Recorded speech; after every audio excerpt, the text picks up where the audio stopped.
اب اگر آپ اس پورے منظرنامے کو کینوس کے اوپر رکھیں اور پھر آپ ہر جگہ کا احاطہ کرنا شروع کر دیں کہ کس جگہ پر کس کا کیا بیان تھا، کیا چیزیں تھیں، تو آپ کو پوری تصویر دکھائی دے گی، جہاں ابتدا ایک الزام سے ہوتی ہے، درمیان میں اصل مسئلہ سامنے آتا ہے، اور آخر میں ایک اسٹریٹجک مقصد واضح ہوتا ہے۔ یہی وہ تسلسل ہے جو اس پوری صورتحال کو صرف ایک وقتی تنازع نہیں، ایک طویل المدتی کشمکش بنا رہا ہے، کیونکہ ایک طرف سے اجلت دکھائی دے رہی تھی، دوسری طرف سے تحمل مزاجی دکھائی دے رہی تھی۔ ایک طرف سے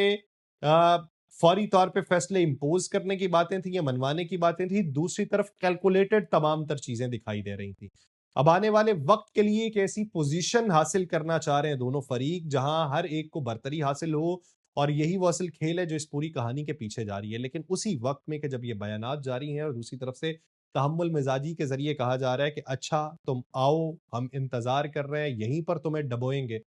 تو ایسے وقت میں یونائٹڈ اسٹیٹ سینٹرل کمانڈ نے اسٹیٹ آف ہرمز میں باضابطہ اعلان کیا کہ ناکہ بندی شروع ہو چکی، اور یہ صرف بیان دکھائی نہیں دیا بلکہ عملی طور پہ وہاں پہ ہلچل دکھائی دی ہے۔ اس اعلان میں خاص بات بڑی باریکی سے رکھی گئی، کہا گیا کہ ناکہ بندی غیر جانبدار ہوگی، یعنی ہر اس جہاز کے اوپر ناکہ بندی لاگو ہوگی جو ایرانی بندرگاہوں سے آ رہا ہو یا ایرانی بندرگاہوں کی طرف جا رہا ہو، چاہے وہ کسی بھی ملک کا ہو۔ لیکن اسی سانس میں یہ بھی واضح کیا گیا کہ جو جہاز ایران کے علاوہ کسی اور بندرگاہ کی طرف جا رہے ہوں، ان کی نقل و حرکت میں رکاوٹ نہیں ڈالی جائے گی، یعنی آبنائے ہرمز سے آپ نے پیچھے رہنا، اور آبنائے ہرمز سے آنے والا جو جہاز ہے جو ایران کی طرف سے آ رہا ہے یا ایران کی طرف جا رہا ہے، آپ اس کو روکیں گے۔ آپ ان جہازوں کو نہیں نکلوا سکتے جو اس سے پرے کھڑے، جنہوں نے ادھر سے آگے کو آنا ہے، آپ ان کو نہیں کھلوا سکتے، یعنی راستہ مکمل بند نہیں ہوگا بلکہ اسے اس طرح تقسیم کیا گیا ہے کہ ایک مخصوص دائرہ محدود ہو جائے، باقی دنیا کو یہ تاثر دیا جا سکے کہ آزادی نقل و حرکت برقرار ہے۔ لیکن حقیقت یہ ہے کہ جس راستے سے توانائی، جس راستے سے تیل، جس راستے سے عالمی تجارت کا بڑا حصہ گزرتا ہے، وہاں اس طرح کی جزوی ناکہ بندی بھی مکمل اثر ڈالتی ہے۔ اب انہوں نے کہا کہ جو جہاز ایران کو ٹال دے کے آئے گا اسے بھی آگے نہیں آنے دیں گے۔ اب ایران فرض کر لیں کہ اسی بیچ میں ایک جہاز ویسے ہی چھوڑ دے کہ جا بیٹا جا، تجھے اجازت ہے جانے کی، آگے سے وہ روک لیں کہ اچھا تم ٹال دے کے آئے ہو، تو پھر وہ جہاز کا منظرنامہ کیا ہے؟ امریکہ یہ کلیم کر رہا ہے کہ بحری طاقت ہم نے تقریباً ختم کر دیا ہے ایران کی، 158 جہاز تباہ کرنے کی ابھی دعوے داری ہے، اور یہ کہا گیا ہے کہ فاسٹ اٹیک بوٹ صرف ان کی باقی ہیں جنہیں ہم نے خطرہ نہیں سمجھا، مگر اب اگر وہ اس ناکہ بندی کے قریب بھی آئیں تو انہیں فوری طور پہ ختم کر دیا جائے گا۔ یہ ایک رول آف انگیجمنٹ ہے۔ ایران یہ کہتا ہے کہ اگر یہ اسی طرح کا کام چلتا رہا تو پھر چیزیں جو ہیں وہ آؤٹ آف کنٹرول ہو جائیں گی۔ پیٹ ہیگسٹ کہتا ہے کہ فائرنگ ہونے کے امکانات ہیں اور ہم جواب دیں گے۔ جس انداز میں کوئک اینڈ بروٹل کارروائی کی بات کی گئی ہے وہ یہ ظاہر کرتا ہے کہ میدان میں برداشت کی گنجائش تقریباً ختم ہو چکی ہے۔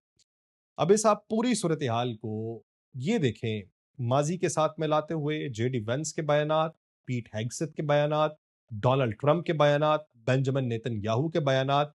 تو اس سے تو یہ اندازہ ہے کہ ایران اسٹیٹ آف ہرمز کو کھولنے کا ارادہ نہیں کرتا۔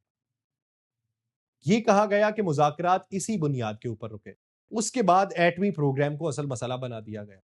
اب اگر براہ راست ناکہ بندی شروع کرنے کی بات ہے، یعنی جو بات پہلے شرط کے طور پہ رکھی گئی تھی اب وہی اقدام بن رہی، یعنی اگر صرف بات یہ ہے کہ ایران صرف اس بات پہ بضد ہے کہ ہم نے ایٹم بم بنانا ہے،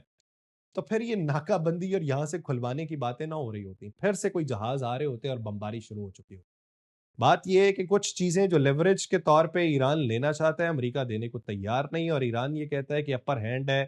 آبنائے ہرمز پہ، تو امریکہ پھر سے وہاں پہ ایک ٹیسٹر لگانا چاہتا ہے کہ وہاں پہ ٹیسٹر لگا کے ایران کو یہ پیغام دیا جائے کہ وہ لیوریج تمہاری ختم ہو چکی ہے۔ کیونکہ جب یونائٹڈ اسٹیٹ سینٹرل کمانڈ یہ کہے کہ ہر وہ جہاز جو ایرانی بندرگاہوں سے جڑا ہے اس کے دائرے میں آئے گا، تو اس کا مطلب یہ ہے کہ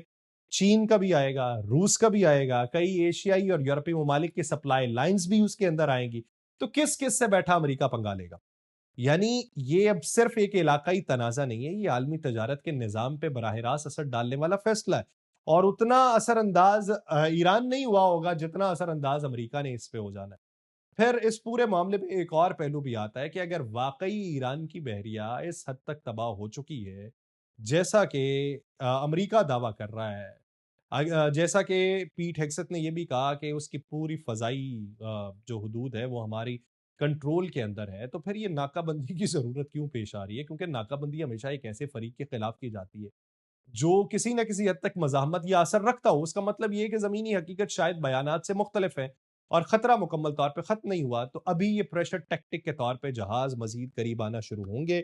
لیکن یہ لڑائی امریکہ، چائنا، رشیا اور ایشیائی ممالک کے ساتھ نہیں لڑ سکتا۔ اس کا کوئی وے آؤٹ بیچ میں سے نکلنا ہے، درمیانی راستہ نکلنا ہے۔ ابھی پس پردہ بہت سی طاقتیں اس وقت متحرک ہیں، دیکھیے کہ ان طاقتوں کے متحرک ہونے پہ، اثر انداز ہونے پہ کیا چیزیں ہوتی ہیں، اور امریکہ اس فیس سیونگ کے لیے ایک سٹیٹمنٹ کیا بنا پاتا ہے۔ اس کے لیے وقت کا انتظار ہے۔ مجھے دیجیے اجازت، اللہ نے